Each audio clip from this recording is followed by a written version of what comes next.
paper magic will survive like the heat death of the universe, and will...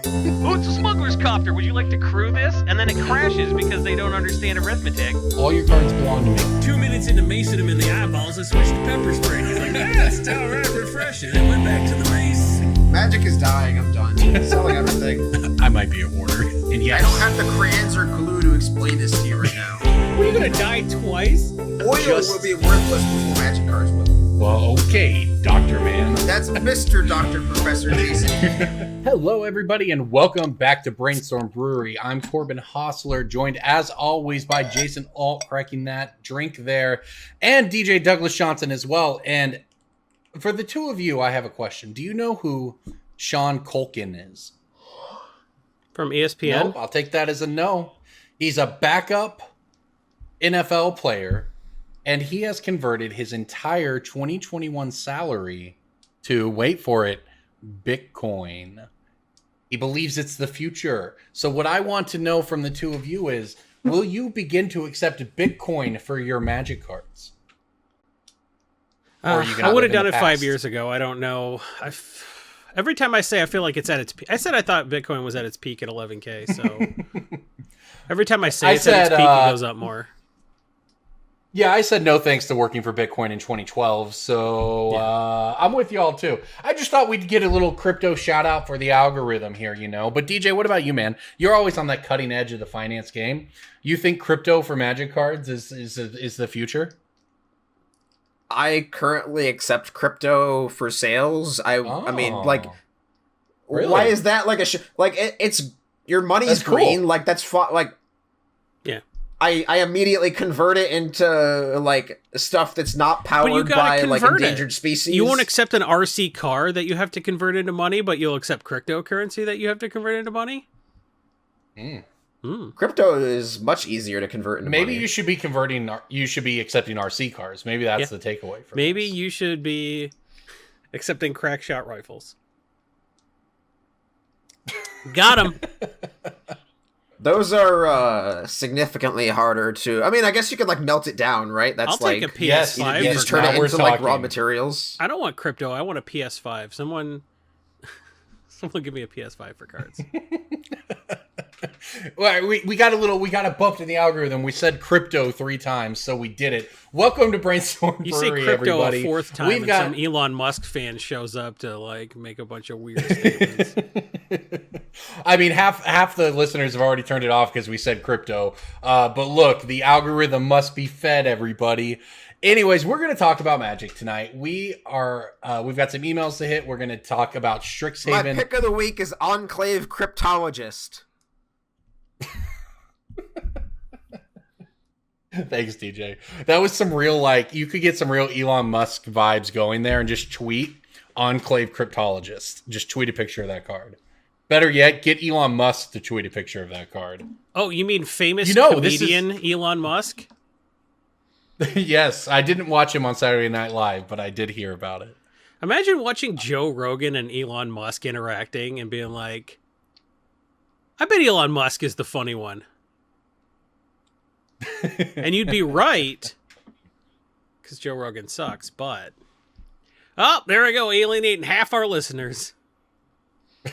I mean, we've hit the trifecta of like people that look like Jason listening to this podcast, right? Like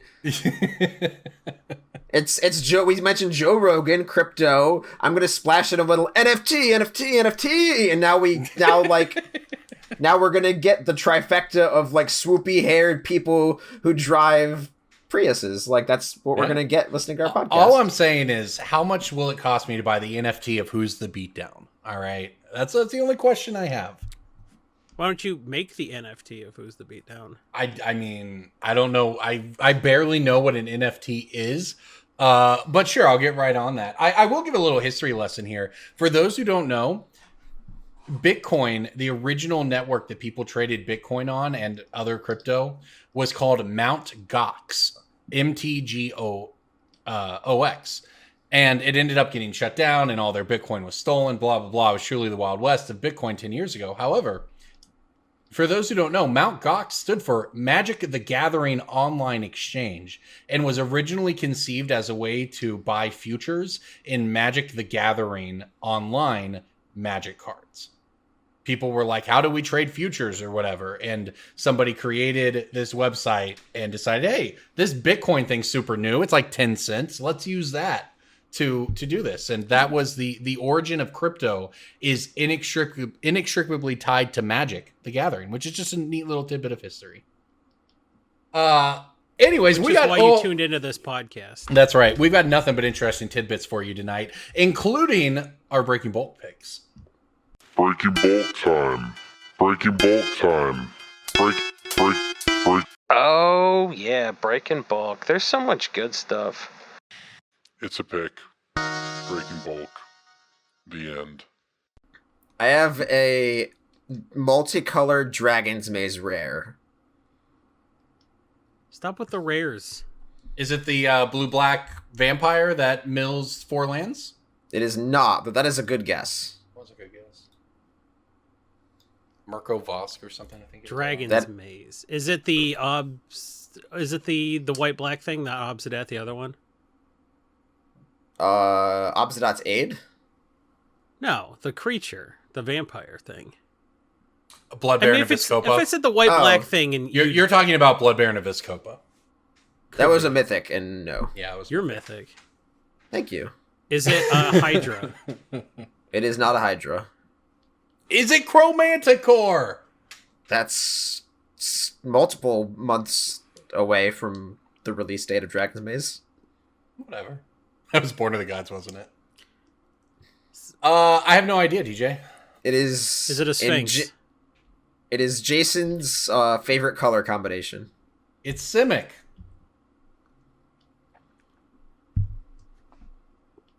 It's a creature, a Simic colored creature.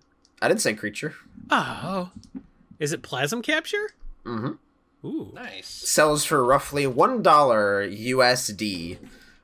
Plasm Capture pre-sold for $5 back when cards from Dragon's Maze were pre-selling for more than 5 cents.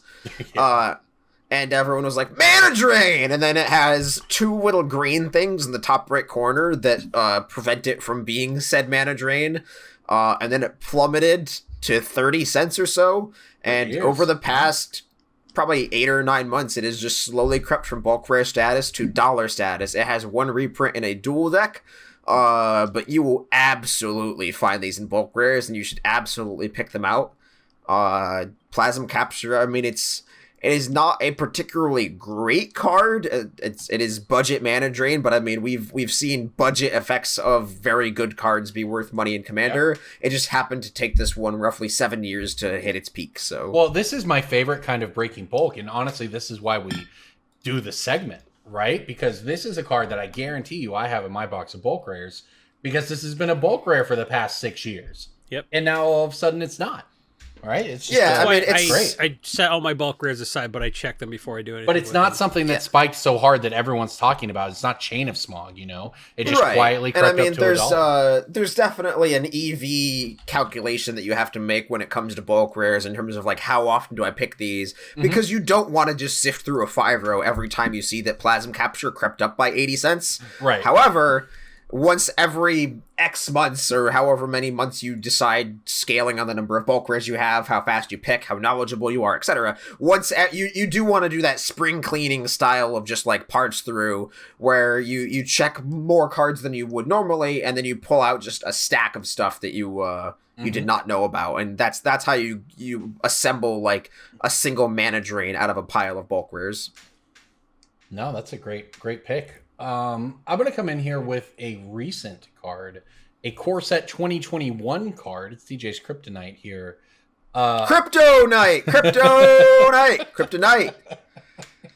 Hi, I'm the Crypto Knight. I show up to defend crypto whenever its honor is besmirched by a bunch of snarky podcasters.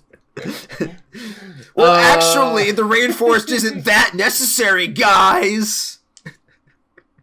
You all just trying to live in the past. The future is NFL player salaries in Bitcoin, clearly. The future is the entire, like, electric output of the whole country of Bolivia being used just to mine Bitcoin. It is true. Corbin, are you telling me that somebody who gets concussions for a living is making financial decisions and that I should take advice from them? I am sold! I don't think I've ever heard of a football player making bad decisions with their money. If this guy does screw up, I think he would be the first football player ever to go broke. I have to say, I've never heard NFL players described as getting concussions for a living, but it's kind of accurate. It is kind of accurate. There are players who retire all the time. They're like, 30. They're ancient in football years. And it's not like, just football. Andrew Shaw is 29. Yeah. He retired from the NHL today. So, yeah, he got maybe 4 concussions in his career. And hockey players probably get the same subconcussive injuries of football. Probably, the big concussion where you don't know where you are for 15 minutes after a big hit. Those get all the press, but those subconcussive injuries add up too. Those are the ones that do the most now. Yeah, those are. I mean, I've had a number of concussions in my life, so it is something that I know a little bit about. But yeah, it is those blows, repeated small blows to the head that truly do damage. That's why you see a high incident of CTE in soccer players, professional soccer players, because they're heading a ball for 20 years or whatever, and that thing's going fast. Yeah. Anyways, all right, back to your regularly scheduled Breaking Bulk. I have a black uncommon from Corset 2021. The worst part is I actually know this one, but let Jason guess then. I mean, there's not a lot of options you either know it or you don't, I think. Corset Jason, do you 2021? Know it?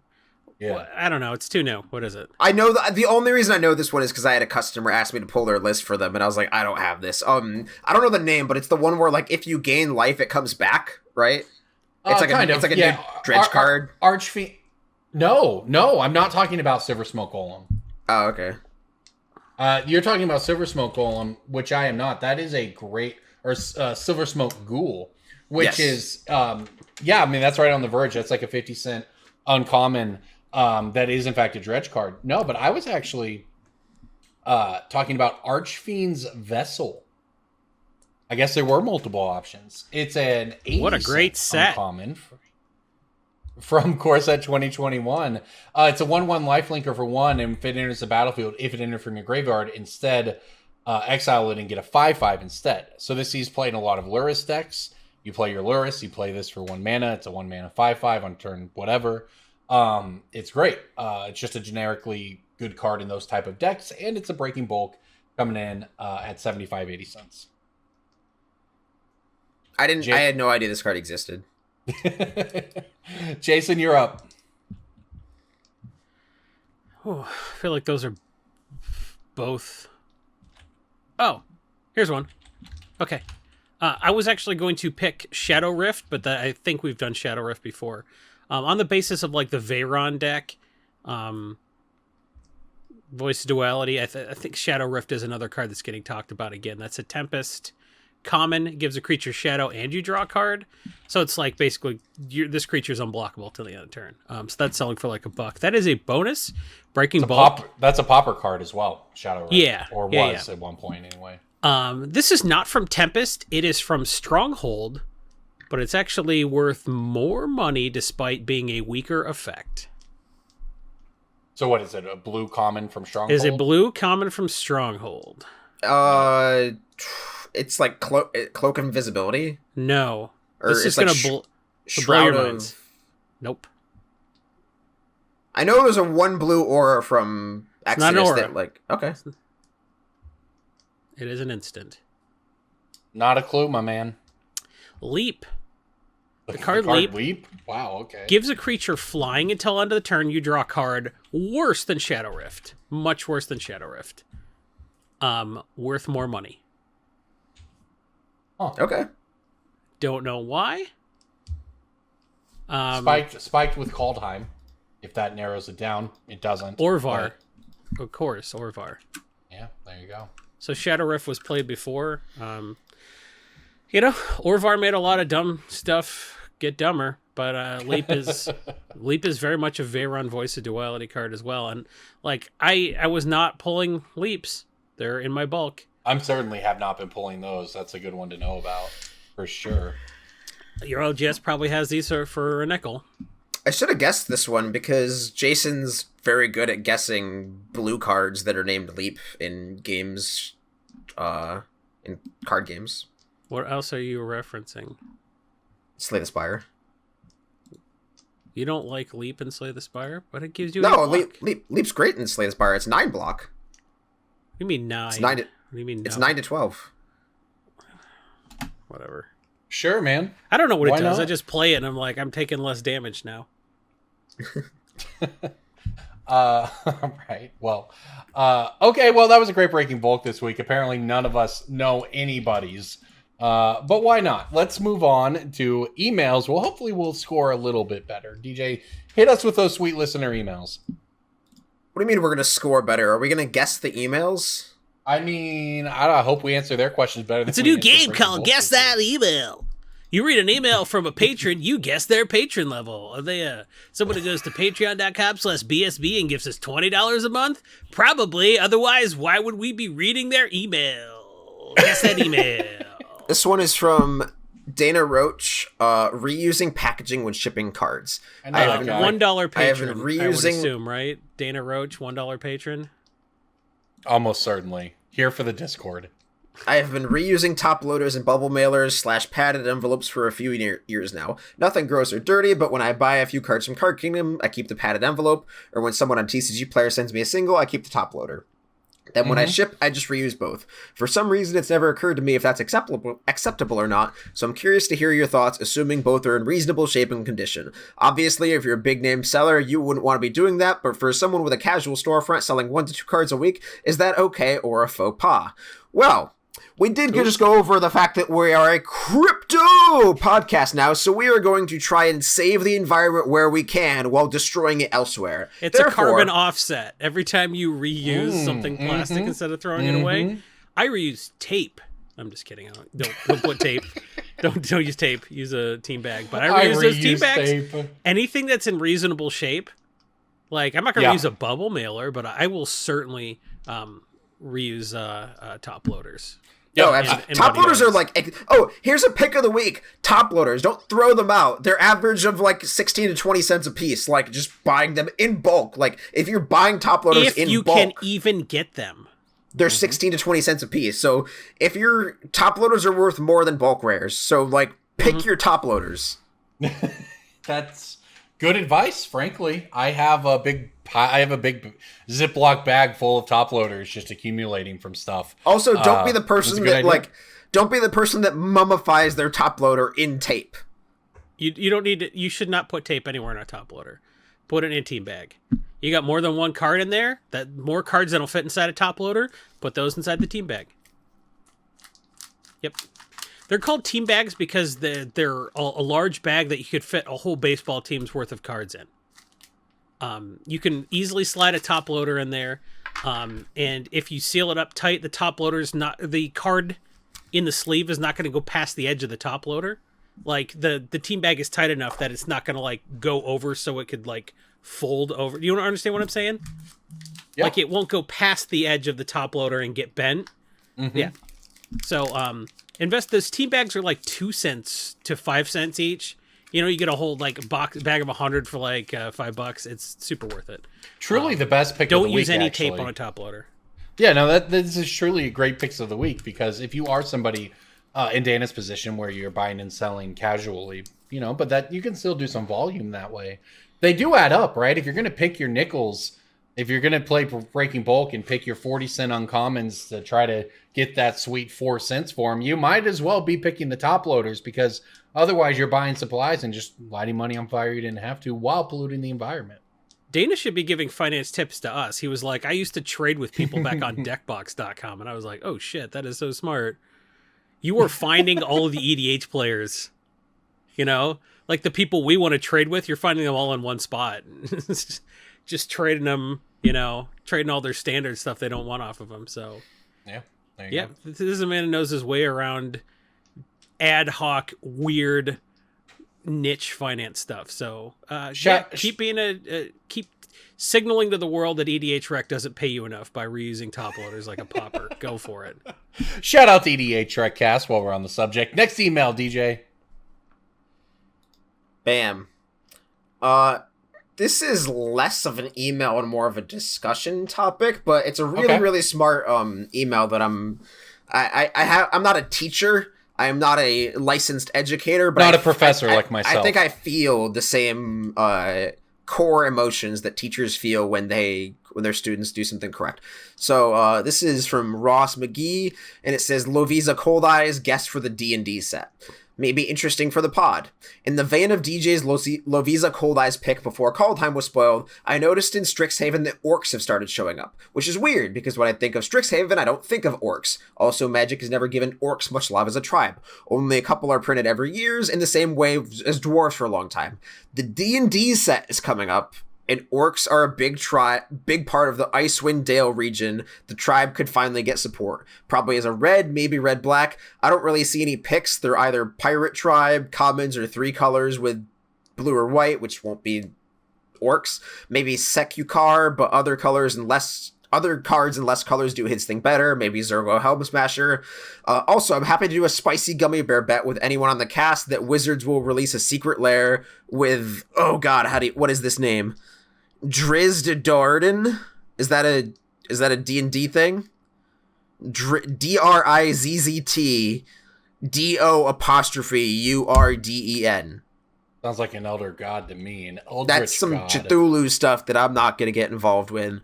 Kind regards, Ross Good McGee. thing you But didn't say the name properly. If you had said it properly, it would have summoned it from the non-Euclidean depths at the center of the earth, and it would have gazed into our souls and driven us mad. I don't know. Yeah, I know nothing about D&D, actual nothing. However, I do know that Drizzt Do'Urden, based on my Google search right now, is a fictional character appearing in the Forgotten Realms campaign setting for the Dungeons & Dragons fantasy role-playing game. Sure. But like this is a really smart, like this is the kind of stuff that you will be rewarded with for knowing and like paying attention to. Orc General gives orcs, you sack an orc or goblin, other orc creatures get +1/+1 till end of turn. That's a $2 card from the dark. Yeah, stuff like you don't need to you don't necessarily need to pay super close attention either. Wizards has been seeding cards of this nature in terms of like seeding just tiny little sprinkles of tribal relevance and or mechanical synergy into the next block for a very long time. They did it with Battle for Zendikar, or they did it with Zendikar Rising with rogues. They had those 3 or 4 quote random rogues in core set 2020. Ghostly Pilfer and the one Death Touch lady that mills them that I play in command. I don't know. But then it's like, oh, there's a bunch of rogues in Zendikar Rising, and this is a very, very good analysis and prediction in terms of like, if you notice, like, orcs have nothing to do with Strixhaven. That have nothing to do with Magic School innately, but like you're right. There's a D&D set coming out, and it's very, very. What's the word? That universe, like Magic universes, like it's that thing where it's literally D&D. It's not like Strixhaven is Harry Potter adjacent, or how Zendikar is Indiana Jones adjacent. The D&D set is literally D&D. Yeah. And so this is a very, very good. They gave us a mechanic too. So like any orc that has a tribal affiliation that makes them part of the party, like orc clerics, whatever the party mechanic is from Zendikar, that's going to be a Dungeons and Dragons thing. So, like, think about stuff that has those cleric, rogue, wizard, etc. I don't know if I'll bring that mechanic back, but like, why would they not? Orcs, yeah. Like, orcs don't have anything to do with the party, but you're right. Like, the D&D set has just, like, a party mechanic, yeah. Well, I forgot that mechanic existed. It's a really good there's mechanic. There's an orc for wizard too. in Strixhaven, stuff like that. Like, they're clearly, like, that could matter. Yeah. Yeah, I mean, this feels a situation to me. You mentioned a $2 Orc Lord from the Dark. It feels like a situation where, I mean, the thing is, it's from the Dark, so you could probably go buy your Orc, whatever the card was, your Orc Lords from the Dark for $2 each, Orc General, and have however many of them you want. But and then it's another didgeridoo. I'm not saying it's a good pick. I'm saying it's exactly. Yeah. Right. Well, that's the thing is if the set has orcs, it's going to spike because it has orcs. And if the set doesn't have orcs, it's probably going to keep going up because it's from the dark. So right, but it's a card you want to own when people are going crazy for it. It's not a card you want to be buying on the announcement day, and you're like, oh yeah, my copies got filled, and I'm not going to have my order canceled. Too bad, you're waiting 18 days to be able to turn them around. So like, this is something where that's a card you want to own on the day of. Yep, you got to stay ahead of it, right? So that was a great email bringing that up, because they see this stuff. And, you know, sometimes they seed it and it's just for standard and whatever else. But sometimes you get something seeded that's going to spike your Lavisa Cold Eyes, right? That sort of thing. So, yeah, that was a great email. Great picks. Look at it, right? Go look at your orcs if that's the thing. Anything else? Like, I don't know if the party mechanic is something that would matter to the D&D set, if they just bring it back, or I don't really know if there's much there. But there are some pretty good party cards if you have a full party. You know, if you really wanted to go deep, you could look at the best if you have a full party cards from Zendikar Rising and have those on hand. So a couple different ways to go about that. All right, well, we're going to get into our next topic, but first we want to give a shout out to our friends over at Original Magic Art.store. All the cards we are talking about, all the new releases, well, all of those come with some pretty amazing art done by some incredible artists, and you can support those artists directly at Original Magic Art.store. There are playmats, there are prints. You can get in on things when they're brand new. You can get on the pre-orders for the waiting list, and when it fires, it'll print. There, if you like magic art, there is no better place to be, and the incredible part is that you get to support the artists directly while you're doing it. And if you use the Brew Crew code at checkout, you can support this podcast as well. So we always want to send people over to originalmagicart.store. All right, so let's jump on into more Strixhaven here. But EDH has got a lot of goodies recently, Jason. So what does the impact of Strixhaven look like it's having on the EDH world? Well, based on like the last couple of sets, you might assume that like the top 5 cards from Strixhaven would be like the Frostboil Snarl. The lands, yeah. You think? And they're not. There's only one in the top 10. So I kind of think these lands maybe either aren't as like obviously good or aren't as good. I don't know. They're just finishing a cycle, right? It's the Shadows of Innistrad cycle, which for what it's worth, those lands have been going up in price recently. The Shadows of Innistrad lands, but they're really not at the top of my list for Commander duels. But I mean, they're like $1 right now, also. So. Maybe if you can pay like $1 on the extended art ones, they could go up over the couple years. But like, I think there's better stuff. The number 1 most played card in terms of percentage inclusion is Fracture.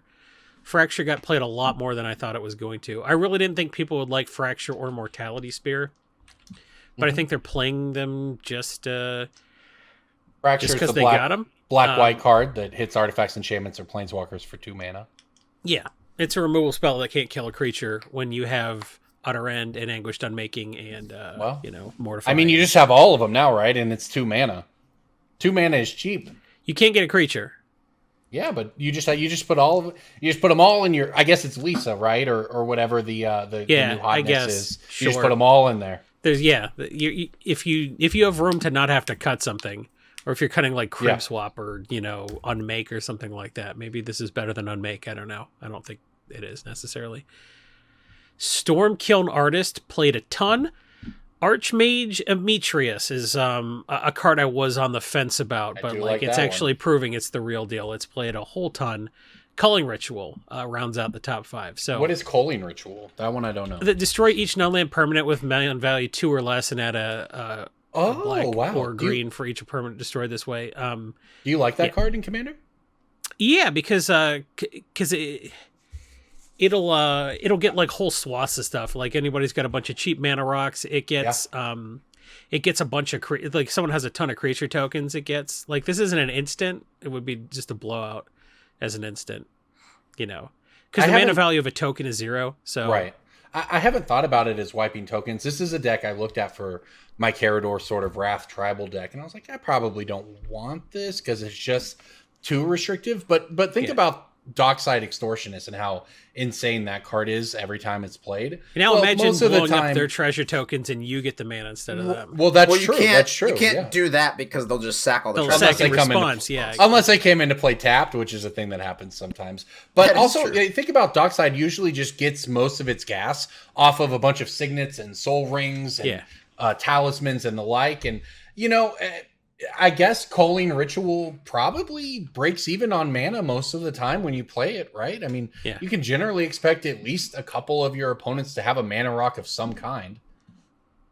But and also just like sweeping mana rocks, like irrespective of not having to target one person, is cool. Mm-hmm. So this isn't great for like getting the player who's farthest ahead back in line with the table unless they played a ton of mana rocks.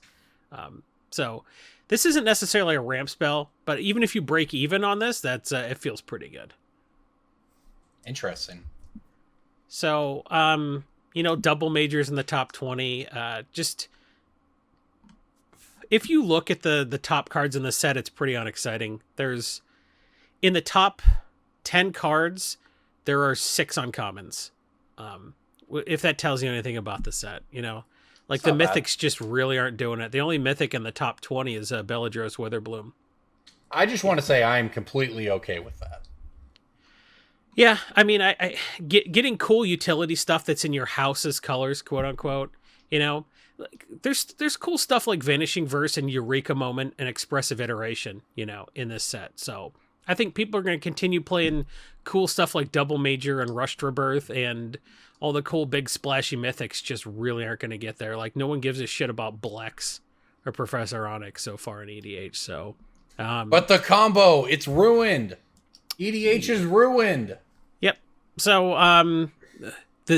I think the removal in this set, which is something that they really wanted a lot of. Your 2-color decks probably got 1 or 2 new cards, and if that's all the set gives you, that's fine. Not every set needs to reinvent the wheel. That's what I like. That's so. I think Archmage Emeritus is probably the big. This card's like for this card's like $5 to $6 a year and a half from now. Maybe not even that long. Now, something I think since EDH Rec has sorted by percentage inclusion, something like Wandering Archaic that is eligible for every deck is way down on the list. It's got 1145 inclusions, and it's wedged between 2 cards that have 200 or so inclusions. It's because you have to really go down the EDH Rec page. They didn't sort it for finance, they sort it for building. So you have to dig a little deeper. Wandering Archaic is probably the closest thing we'll get to a Smothering Tide this set. I don't like paying 8 on Wandering Archaic, but if all the other stuff getting bought makes these cheaper, this is a card that I think is pretty tough to reprint, and I think it goes way up. This card is busted. Wandering Archaic, for those who don't know, it's the double face card, and the back side I think is basically irrelevant, but the front side it's a 5-mana 4/4 colorless card. Like Jason said, eligible for everything. Whenever an opponent casts an instant or sorcery, they may pay 2 generic mana. If they do not, you get to copy that spell. So the more I read this card, and it's probably the card that I've read the most in the entire set, the more I don't like it as a design, because I think it is Smothering Tide is a very good example in that, like, I think this card is very, very good at letting one player run away with the game. And I think the card disguises itself very well as a 75% card. But, like, when you play this and it sits on the table for a single turn, you kind of just win. And I don't think other people realize that until, like, 10 minutes later. You get a lot of free mana from it, for sure. Shuts off their I just don't like this. I feel like this card just provides so much under the guise of, like, I'm just slowing everyone down, but in reality, it's like you untap with this and you generated 26 free mana, and then you win the game. Yeah, it's pretty interesting, too, on the design note, that they even gave it a backside, because to me, this is a cool design. If you're going to make it colorless, whatever, it's like, why does it even have another side to it, and why is that side... This card could cost 8 or 9 mana. Yeah. I'm surprised really it doesn't good. cost 6 mana for a 4/4. Or 7. It seems like the play pattern that they're going for is the first person to kill it either has to pay extra mana to kill it, or you get a copy of their removal spell and then it dies, right? It's definitely a card that's going to eat removal when it comes down. It's weird though. It is just kind of a card that's a little bit all over the place. I'm sure there's some lore explanation for it, but it's a powerful card. This card just seems like actually absurd to me. Every time I read it, it just gets better, and it's the kind of card that every time I read it, it's like I should put this in every deck, and that I don't think that tends itself to good design, especially when Commander is based around. It can go in every deck. Yeah, I hate this the is going I in a hate ton that of too. mind for sure. I hate that too. I hate the idea of looking at it and like, here's a card I need to put in every deck I own. I don't know. I don't know why it's colorless. I'm sure there's a reason, but it's very powerful. Even if this was like blue, I would just not like that. I just don't like the design. This feels like Prophet of Prophecy to me. Yeah. I don't think it's quite as I good think as red is Prophet the of only Prophets. color red is the only color I'd find this card acceptable in, I think. I agree with that. I'm going to throw out, I know a lot of people got their Strixhaven stuff over the course of the past week or so. I'm going to throw a Breaking Bulk out for you to remember to pick it, and I don't know what the card's worth right now. I'm sure it's not bulk yet, but Solve the Equation, the uncommon, it's worth some money. It's in the top 15 of the set. Yeah, it's $1.50. Yeah. It's the 3-mana sorcery. Search your deck for an instant or sorcery, put it in your hand. Very simple. I just buy listed a couple Fabricates today, which is a 3-mana sorcery that puts an artifact into your hand. And I buy listed those for like $4 each or something in the Card Kingdom. Yep. Solve the Equation is that, but for instance. So if Fabricate, which I believe has more than one. Why are you comparing this to Fabricate when merch? Yeah, it's a 3-mana Merchant Scroll. I mean, I was just going with the 3 mana. Yeah, like it's a 3 mana for it. Merchant Scrolls only got old printings, right? 8th edition and Homelands. 8th edition is like, not old, right? Fabricate's been printed more recently. That's why I thought of it. What year was 8th Regardless, edition? 8th edition is modern. It's a modern card. It's hip with the times. Yep. Anyway, Solve the Equation. Make sure you pull those back from your bulk because that is a sweet card at the uncommon spot. That's all. It's interesting that none of the dragons are, Velomachus, whatever the elder dragons don't seem to be taking the internet. Belladros Witherbloom is doing okay. That's the only one that's broken. That's the only one that 7. It's 7 mana. Geez, flying at the beginning of each upkeep, create a 1/1. Pest. The one that dies, you gain a life. Payton life, untap all lanes. Yeah, I mean it's activate once each 7 mana with a big asterisk next to its name. Yep. Yes. I mean, it is a powerful card for sure. I don't think it's free because you usually have like at least 1 mana rock, but you're not. Yeah, I mean, 10 life is not irrelevant. It's not super relevant, but it's not irrelevant. I mean, 10 life in EDH is 5 life in a 20 life game. So, I wish this card was black-white. I wish this was the black-white dragon. Yeah, and I get to play it in Slanya. I know. Yeah, I bet. So, all right. Since I have your attention, we could talk about Commander 2021 a little bit because that's a completely different set that came out at the same time. And Archaeomancer's map is #1 with a bullet. This is Archaeomancer's map and Monologue Tax are both top 10 cards, or top 3 cards. Honestly, they're both mistakes. Mistakes, you say? Mistakes. Wow. Monologue Tax is getting unfairly compared to Smothering Tide. That's not as good, but like they were clearly. If they'd made Monologue Tax instead of Smothering Tide, I think EDH would be better for it. But like you don't need. I agree with that. So I think Cursed Mirror is going to continue to get more and more popular as people realize how busted it is. Which one is that? Cursed Mirror is the one you tap for a red. And when it enters the battlefield, you can have it become a copy of any creature on the battlefield until end of turn, except it has haste. Mana rock with a really unique upside. Yep, it's very cool. A very cool card. I like Oversimplify, but I think Oversimplify is overrated. But maybe that's oversimplifying things a little too much. I think all the decks are pretty good. I think they're all fairly good. I think the red-blue one is the least cohesive. I think it's, here you go, here's some blue-red cards, take this deck apart, versus like pick one of these commanders and modify it. Veyron Voice of Duality is #1 with a bullet in terms of the commanders, as Mimi as Guillaume Master Chef is. It's Veyron Osgear, the red-white artifact guy. Then Adrix and Nev, the green-blue token dudes. Then Guillaume, the green-black troll chef that makes food. Then Brina, the demagogue, the white-black one that whenever somebody attacks your opponent, they draw a card and you put 1/1 counters on your creatures. Brina is, I think, secretly the one that like snuck up on people. I think it's much better than anybody expected. And if you look, Archaeomancer's map, Ink Shield, Monologue Tax, the top 3 cards are all white or black-white. So Archaeomancer's map is in 20% of the decks I guess that it could be in. That's crazy. Yes, the card is stupid. Yeah, 3 mana, get 2 basic planes, put them in your hand. Whenever an opponent plays a land, you get to put a land into play. This card is very good. I mean, it's an artifact, so it's it's more fragile than it would be as an enchantment, right? Like a land tax type card. But geez, is this what you wanted out of white for Commander, Jason? You just talked about how the top cards are all white. Well, it's like the Verge Ranger, that sort of continuum. I hope they stop here and don't go farther than this, because I think map is what they wanted to do. Wouldn't hold your breath. Yeah, but I like this. I think they're done.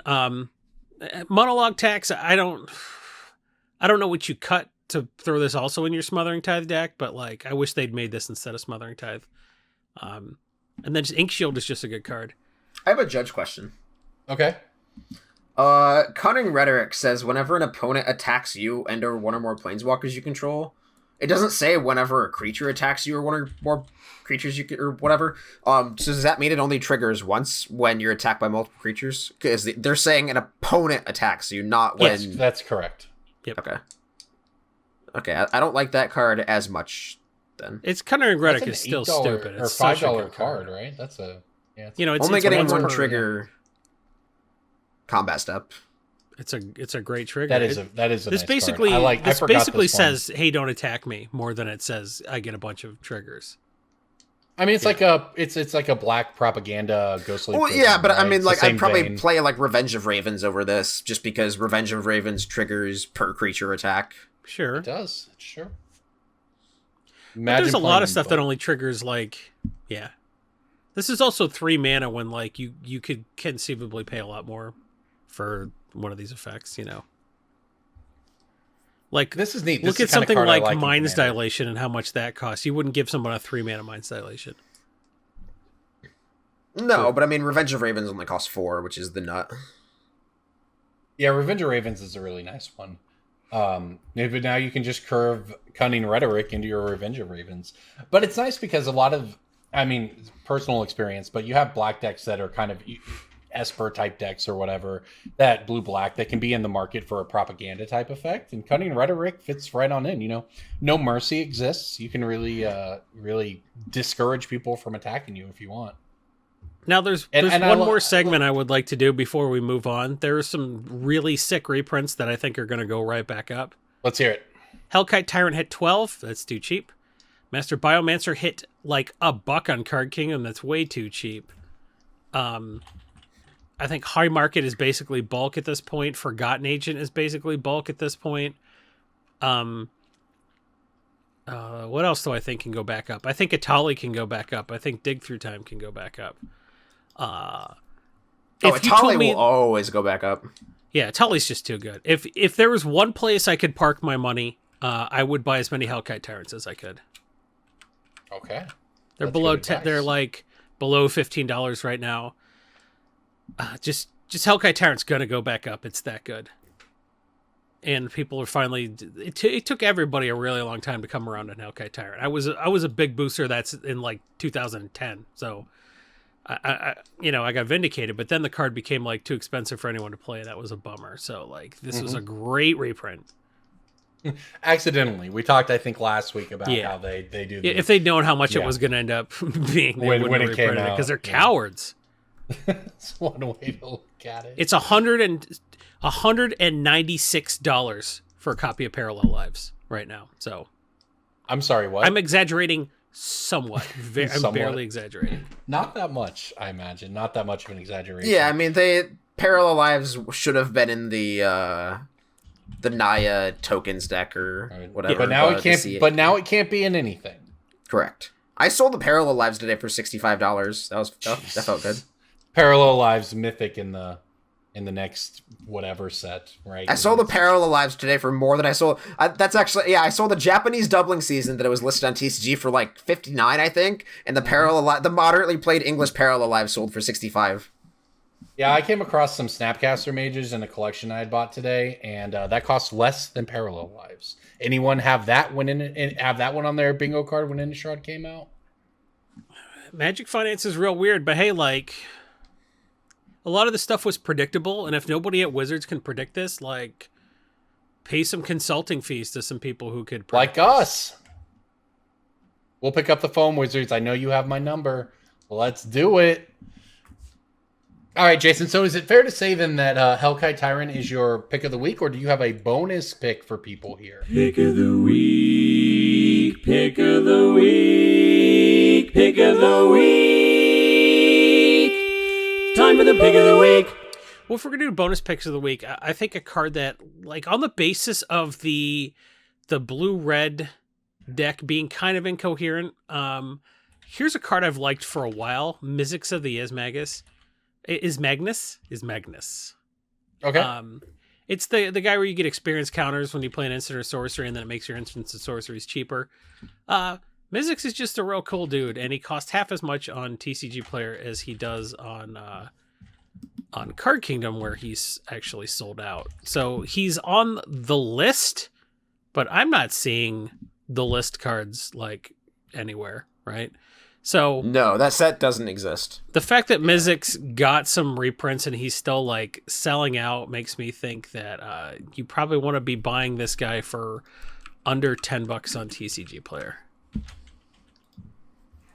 Yep, that's a powerful one. The experience counter set, that was a good year. I like those. I mean, this card is broken in half, but...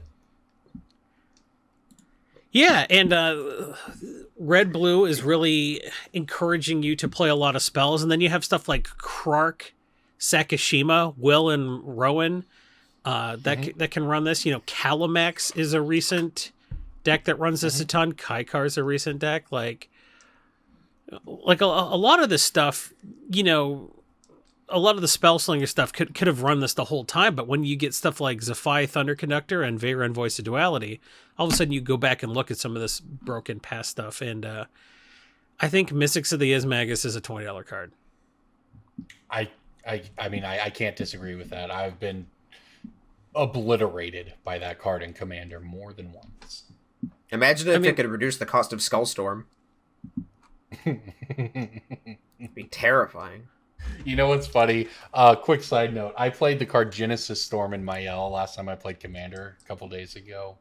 And my friends were like, that's so good, blah, blah, blah. And I was like, same cycle as Skullstorm. What do you expect? What's the rest of What that does that cycle? even do? Just that's a great question, Jason. Fury Storm is very good right now.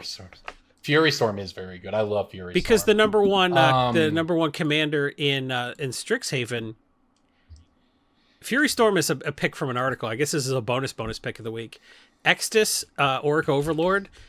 You want Fury Storm because when you cast Awaken the Blood Avatar, that counts as casting your commander, so it ticks up Fury Storm.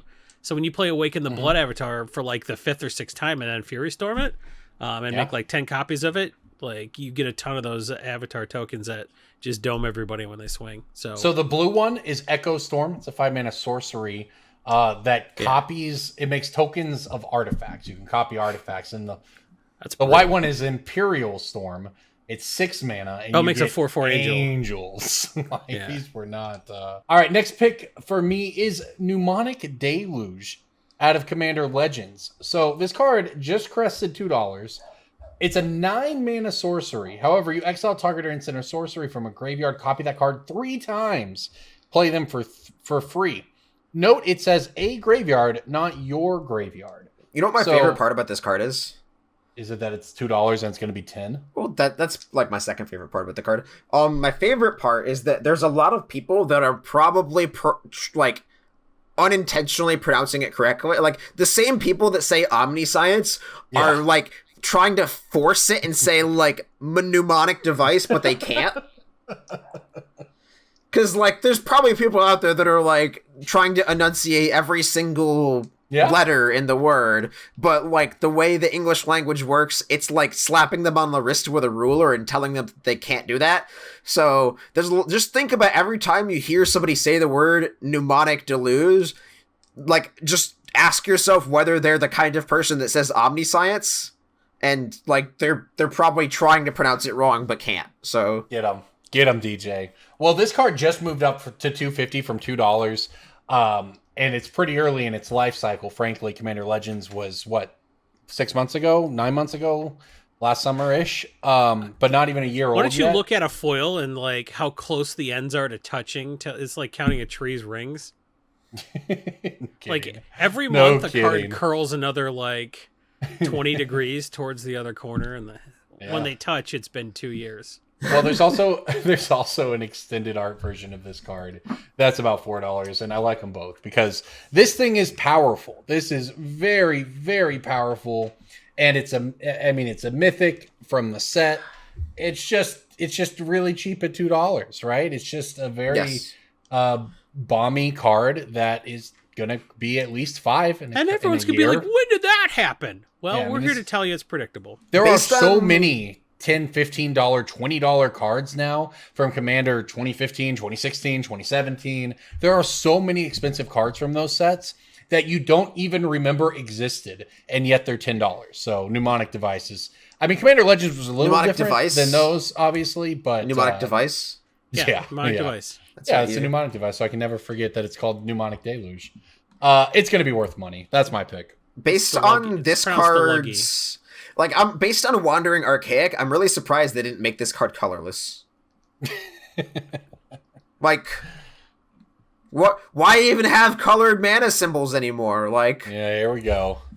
God, I hate Wandering Archaic. You're just preventing people from playing cards in their decks. Why have a color pie? Good stuff. God, I hate DJ, you got to pick. I do, and mine is a real Magic card. Wandering Archaic. Yes, mine is a real Magic card because it is not 0 colors; it's DJ, 5. Oh, he's coming for you.